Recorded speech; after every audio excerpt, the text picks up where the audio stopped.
Bienvenidos a una nueva emisión de Trabajo Argentino. Mi nombre es Juliana Pampinella y estoy junto al doctor Omar Yassin. Buenas a todos, espero que estén todos muy bien. Nosotros desde casa, seguimos en casa haciendo la cuarentena y haciendo este programa que es un semanario sobre el trabajo y que apoya fervientemente a la cultura del trabajo. Bueno, Omar, contanos, ¿qué es lo que tenemos para hoy? Bueno, hoy tenemos un programa muy interesante. Le hemos hecho una nota al catedrático español Cristóbal Molina Navarrete, de la Universidad de Jaén, España, que nos cuenta qué está pasando con las relaciones laborales allá y ahí la utilidad de entender cómo ellos están tratando de solucionar esta verdadera crisis generada por la pandemia. También tenemos la segunda parte de la entrevista al economista Agustín Echevarne, que ha tirado explosivas declaraciones. Y además, hoy tenemos la sección de humor de Alfredo Silva. Uy, qué miedo que me da eso. Espero que cuente chistes adecuados, ¿no? Bueno, empecemos nomás.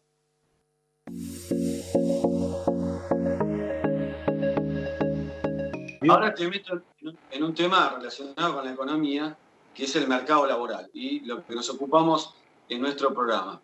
Vos no estabas de acuerdo con la cuarentena, pero la cuarentena se declaró. A los empleadores se les impuso pagar el 100% de la remuneración a los trabajadores que no son de actividades esenciales. La mayoría no prestaban el débito laboral, sin embargo, tienen derecho a percibir el 100% de la remuneración y se estableció la doble indemnización previamente, antes de la pandemia, y ahora la prohibición de despidos. ¿Qué opinas de esa situación laboral actual?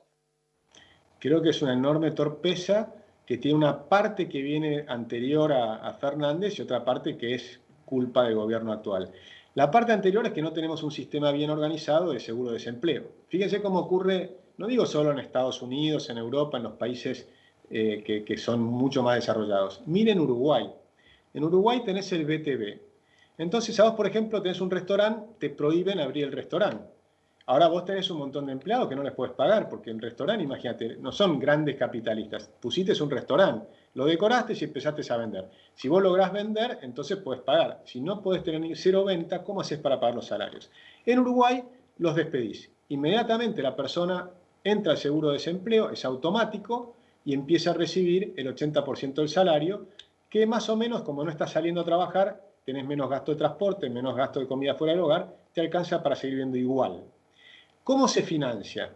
Los empresarios previamente van aportando al BTV el 1 y pico por ciento del sueldo todos los meses, durante años. Entonces ahí se forma un fondo del desempleo. En su momento quebró el fondo del desempleo en una crisis hace una década atrás y el gobierno lo rescató y puso la plata que era necesaria y después para recuperar el dinero, porque los tipos eran de izquierda, pero son serios, es una izquierda seria la de Uruguay, no la de ahora, porque ahora ya es un gobierno de centro-derecha, pero todos los gobiernos anteriores que habían sido de centro-izquierda, pero eran centro-izquierda inteligente, seria, lo que hacían era aumentar el BTV, lo que aportaban los empresarios para recomponer el fondo. Entonces vos tenés un fondo, lo utilizás en el momento de crisis. En Argentina hicimos todo al revés.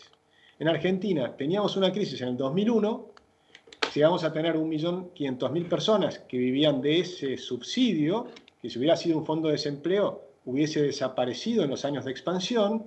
¿Y qué hizo el gobierno? En ese momento estaba Néstor Kirchner, en plena expansión de la economía, con una recuperación muy fuerte, con la soja en 600, con los precios de los commodities altísimos, es decir, que teníamos esa época que hablaban de que teníamos tasas asiáticas de crecimiento, tendría que haberse reducido a cero o casi a cero los planes sociales.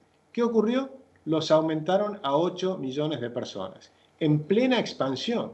Entonces, cuando te llega la crisis, vos ya te patinaste la plata, y ya no está la soja en 600, está en 300, y además te endeudaste y quebraste al país. Entonces estamos en la peor de las situaciones. Sobre eso, si encima Sí, en el gobierno anterior se mandó un paquete de reforma laboral que incluía el fondo de cese, y la CGT no apoyó, los sindicatos no apoyaron, la oposición no apoyó y nunca salió. O sea, ¿qué quiere decir? ¿Es posible en la Argentina algo así como lo que vos proponés? Es totalmente posible. Yo creo que el gobierno anterior hizo las cosas muy mal, porque las reformas las tenés que, en todo gobierno, el momento de mayor peso político es cuando ganaste las elecciones. O sea, Macri había ganado con más del 50% de los votos de las elecciones. Tenía el apoyo popular con un mandato clarísimo porque estaba en el nombre de la agrupación, Cambiemos. O sea que el mandato era, la sociedad te exigía cambiar. Y él, en vez de cambiar, puso a un ministro de Economía keynesiano, como todos los keynesianos que habían estado antes, y eligió una especie de gradualismo hacia algo para mejorar un poco la situación. Que por supuesto no alcanzó, nosotros lo dijimos no en el 2018 o 2017, lo dijimos en el 2016. Ya en febrero o marzo del 2016 le decíamos, este camino que han elegido es cerrado y van a ir al default. Y lo dijimos en Intratables, en Crónica, en un montón de lugares. Y lo hemos estado mostrando muchísimas veces por qué iban en mal camino. Porque cuando vos reducís muy lentamente el déficit primario y vas aumentando la deuda, te suben los intereses. Entonces el déficit total no bajaba. Y para colmo, lo que hicieron de reducción del déficit primario era ajuste a las familias y no al Estado, porque eran los subsidios a las familias a través de las tarifas eléctricas, de servicios y demás. Entonces los errores fueron múltiples y era obvio que nos iba a ir mal. Y por eso lo decíamos con insistencia, porque a nosotros no nos importa tanto quién es el presidente. Lo que nos importa es que haga las cosas correctas para no llevarnos a fracasos y fracasos y fracasos. Llevamos 100 años de retraso en Argentina. Y ahora, a ver, te quiero preguntar, ¿cómo quedamos ahora después de la crisis del COVID que estamos transitando? ¿Cómo vamos a quedar? Y bueno, ¿y cómo hay que salir de esto? Dale, y vayamos después a las soluciones, porque a mí me interesa demostrar que hay soluciones, ¿no? Bueno. Primero vamos a ir muy mal. De hecho, si por ejemplo los países europeos van a caer entre 6 y 7% en promedio, y los peores de todos, como Italia, que han hecho las cosas muy mal, pueden caer hasta 10%, y China va a crecer 1,5%, pero venía creciendo al 6%, o sea que tiene un impacto fuerte. La India va a crecer tal vez al 1,2%. Son todas estimaciones en un mundo con gran incertidumbre, recordemos eso, ¿no? Pero van a tener distintos impactos. Argentina va a tener de los mayores impactos del mundo. Nosotros estimamos entre 10 y 16% de caída del PBI. Pero hay que sumarle que el resto de los países venían de 5 años de crecimiento y nosotros venimos de 2 años de caída fuerte del PBI. Ya había caído 2%, 2,2% y 2,4%. Así que todavía teníamos un 2,5, 4,5, 4,6% de caída anterior. A eso sumarle la caída actual, vas a tener un aumento de la pobreza que probablemente supere el 50%, y yo creo que además se va a sumar hacia fin de año una aceleración de la inflación. Muy difícil, todos estos temas son muy inciertos porque estamos en una gran crisis, no solo de oferta, sino también de demanda, ¿no? O sea, no estás permitiendo producir, eso te genera una crisis de oferta. Pero además hay mucha gente que no tiene ingresos, eso te produce una crisis de demanda. O sea que va a ser muy complicado salir adelante. ¿Cómo salimos, Agustín? Dame una solución, porque si no, nos vamos a suicidar todos. No, porque las grandes crisis son grandes soluciones, o te dan la oportunidad de ir a grandes soluciones. Y Argentina viene muy mal de hace 70 años. Yo te diría, tuvimos 100 años que crecimos más rápido que nadie, 100 años que crecimos más lento que ningún otro país, ¿sí? Pero 10 años de caída, y ahora una caída profunda. Entonces esta caída profunda nos permite hacer un cambio profundo, un proceso de reformas estructurales que hay que hacerlas todas juntas para tener moneda sana, impuestos bajos, economía abierta, un Estado más pequeño pero que funcione bien, bajar enormemente las regulaciones y permitir que se entre una cantidad enorme de gente al mercado laboral formal, y eso va a provocar un aumento de productividad enorme. Y si hacemos ese proceso de reformas estructurales, primero, el que lo haga va a empezar a crecer la economía al 7% anual. Si lo logramos convencer a Fernández que sea él el que lo haga, va a pasar a ser la persona que es el gran estadista de la Argentina.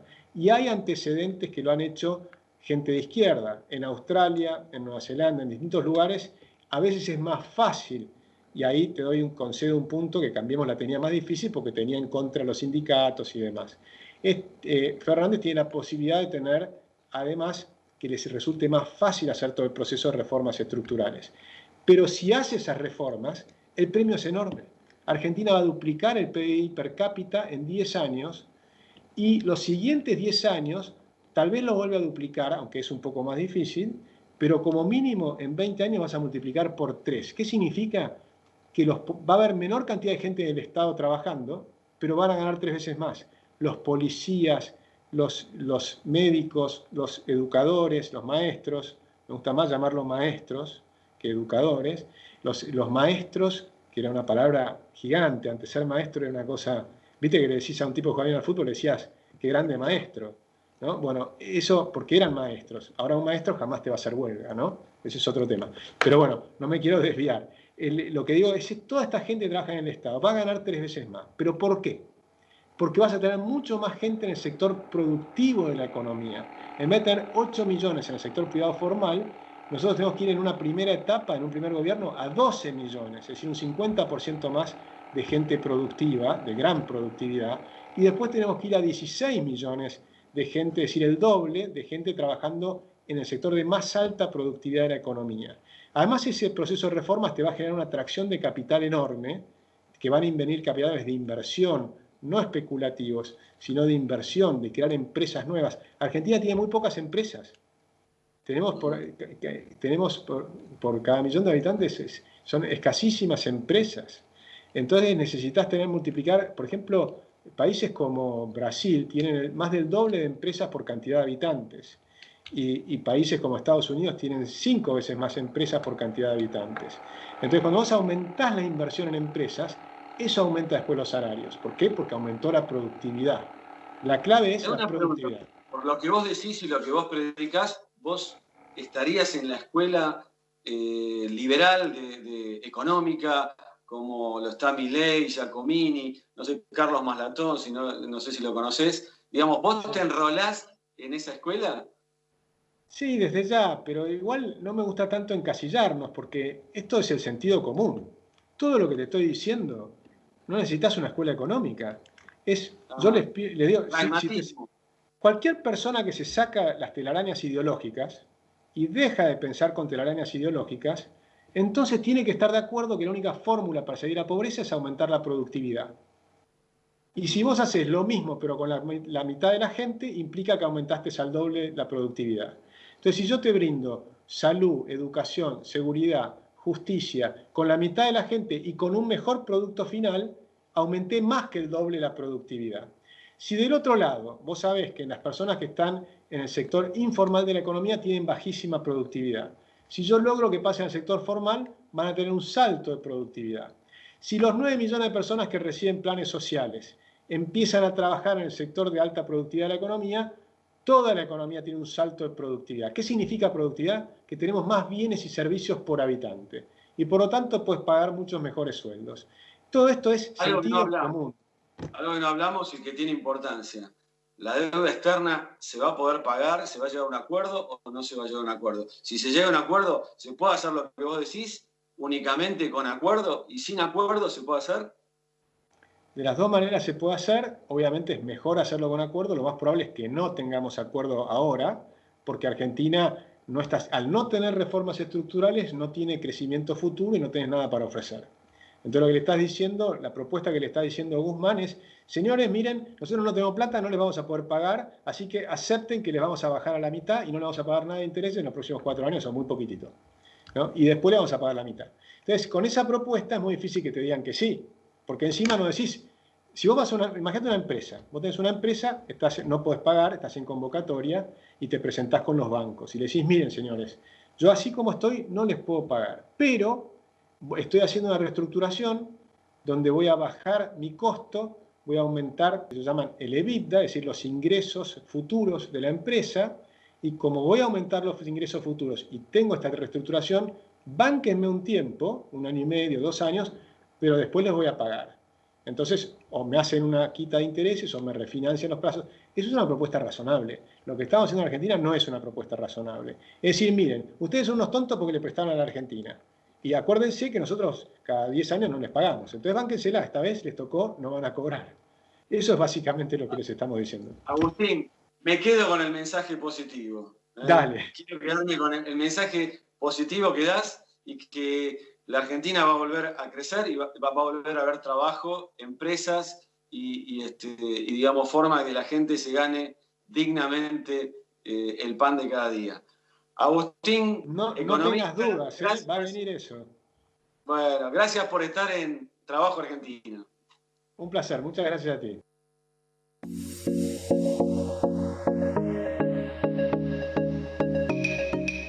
Buscamos desarrollador.net para importante empresa desarrolladora de software en la zona de Parque Patricios.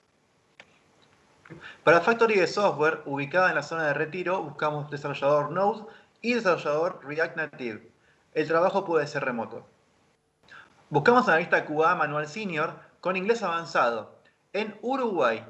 El trabajo es remoto y se paga en dólares. Para empresa de soluciones de software en zona sur, Loma de Zamora, estamos buscando desarrollador Node. Para empresa de mercado de capitales en Rosario, estamos buscando un desarrollador.net backend. Para empresa de mercado financiero que abrió su nueva célula de desarrollo en Córdoba, buscamos un programador Java.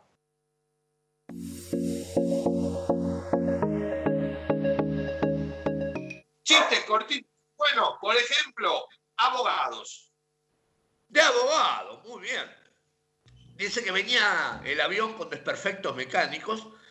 Entonces el piloto le dice a la azafata, vamos a hacer un aterrizaje forzoso en una autopista. Decirle a la tripulación lo que está pasando, que se pongan los cinturones y que recen. Fue la azafata, habló y volvió a la cabina. ¿Están todos con los cinturones rezando? Sí, menos los abogados que no paran de repartir tarjeta, dijo.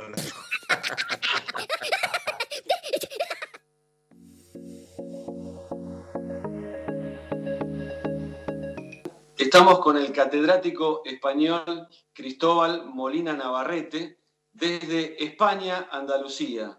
Bienvenido, profesor catedrático Cristóbal, a Trabajo Argentino. Bueno, buenas tardes y muchas gracias por la invitación. Bueno, el profesor Navarrete es catedrático de la Universidad de Jaén, que se encuentra en Andalucía, España. El catedrático es el equivalente al titular de cátedra aquí en las universidades argentinas. Fundamentalmente, nosotros con preocupación vemos lo que pasa en Europa y especialmente España e Italia, porque como vos sabrás, nosotros los argentinos, la mitad son hijos de españoles y la mitad son descendientes de italianos, ¿no? Entonces vivimos con mucha preocupación lo que pasa en esos dos países y fundamentalmente vos sos profesor de Derecho del Trabajo, queríamos saber qué impacto tuvo el COVID-19 en las relaciones laborales en España. Bueno, es cierto que tanto Italia como España son los dos países de la Unión Europea más afectados sanitaria y socialmente por la crisis del COVID, ¿no? Por tanto, en nosotros tiene un especial impacto. De ahí que hayamos hecho una alianza, ¿no?, en Europa para pedir fondos y ayudas pues más importantes que las que hasta ahora se han dado. Bueno, la trascendencia es dramática. Eso en España es una tragedia, porque después de la crisis del 2008 ha sido muy dura. Ya conseguíamos remontar, pasamos de un desempleo del 24% al 11%. Ese era el desempleo que teníamos nosotros. Ahora, 2 meses después de esta crisis, estamos ya en el 14% de desempleo y se teme, ¿no?, se estima que para finales de año, principios del que viene, pasemos al 21%, es decir, casi 4,5 millones de desempleados. Es tremendo, ¿no? Es tremendo. Claro, hay una cosa positiva, entre comillas, de esta tragedia, y es que, a diferencia del modelo anterior de la crisis del 2008, aquí se están adoptando muchas medidas. Tú, como laboralista que eres, este es un programa de empleo y protección social, aquí hay un lema que es: ninguna persona se quedará atrás socialmente. ¿Eso qué significa? Pues que buena parte ahora mismo de las personas que están inactivas están en lo que se llaman aquí ERTES, que son expedientes de regulación de empleo suspensiva, es decir, se congela, las relaciones laborales se han congelado.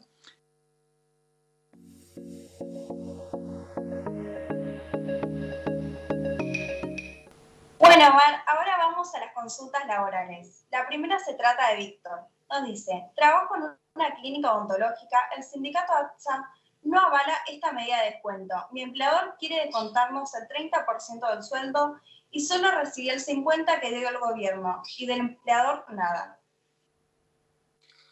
Bueno, esta situación es muy común actualmente. Digamos, no es la deseada ni es la correcta.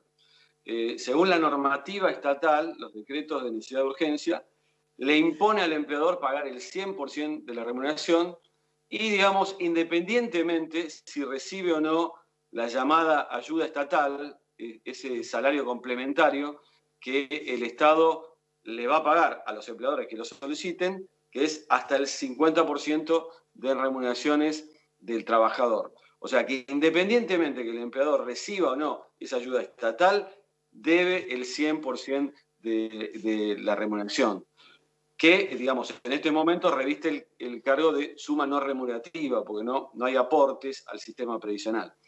Pero lo que le quiero decir a esta persona es que habrán escuchado que hubo un acuerdo marco entre la CGT y la UIA para permitir descontar parte del salario de los trabajadores, que estamos hablando siempre de los trabajadores que no trabajan por estar en aislamiento o por ser población de riesgo.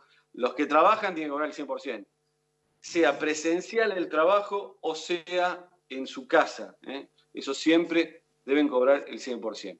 Entonces, no confundirse que algunos gremios, a través de este acuerdo marco, han hecho convenios colectivos donde acuerdan entre los empleadores y el sindicato bajar hasta un 25% de la remuneración. Pero para eso tiene que haber un acuerdo, como hizo la Unión Obrera Metalúrgica, como hizo Comercio, un acuerdo para bajar, y ese acuerdo tiene que ser presentado. El general ya fue presentado al Ministerio de Trabajo y se homologó, pero después hay un acuerdo individual. Cada trabajador tiene que estar de acuerdo en eso y presentarse ese acuerdo para ser homologado ante la autoridad administrativa, que en el ámbito nacional es el Ministerio de Trabajo. Bueno, Mar, y ahora vamos con la última pregunta. Se trata de Gregorio y nos dice, trabajo en una metalúrgica, vivo con mi madre que tiene 83 años. Y pregunta, ¿me corresponde hacer la cuarentena por estar con una persona de riesgo?